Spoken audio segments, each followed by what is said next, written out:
રાજકોટ જિલ્લાના ઉપલેટામાં વિકાસના કામનું લોકાર્પણ કરવામાં આવ્યું।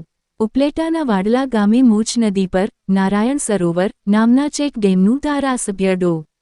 મહેન્દ્ર પાડલિયાના વરદ હસ્તે ખાતમુહૂર્ત કરાયું। રિપોર્ટર કલ્પેશ ભાસા, ઉપલેટા।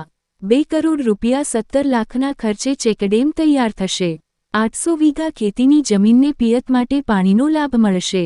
ખાતમુહૂર્ત કાર્યક્રમમાં ધારાસભ્ય સાથે કાર્યપાલક ઇજનેર, વાડલા ગામના સરપંચ, તાલુકા ભાજપ પ્રમુખ, આગેવાનો, હોદ્દેદારો, ગ્રામજનો મોટી સંખ્યામાં જોડાયા। ડોક્ટર મહેન્દ્ર પાડલિયા, ધારાસભ્ય, ધોરાજી ઉપલેટા વિસ્તાર।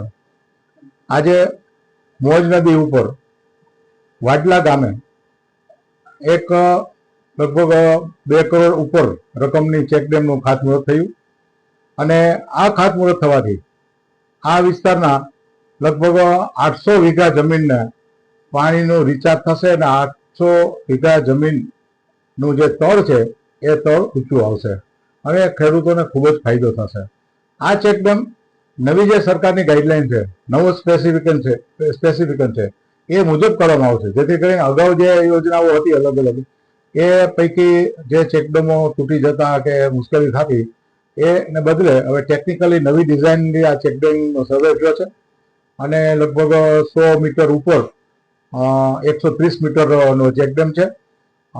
પહોળાઈ પણ પૂરતી છે અને ઊંચાઈ 3 મીટર જેટલી છે અને એની જે નવા સ્પેસિફિકેશન ડિઝાઇન મુજબ થયેલો હોય આ ચેકડેમ વર્ષો સુધી ટકી રહેશે અને વાડલા ગામ અને આજુબાજુના વિસ્તારના ખેડૂતોને ખૂબ જ લાભ થશે।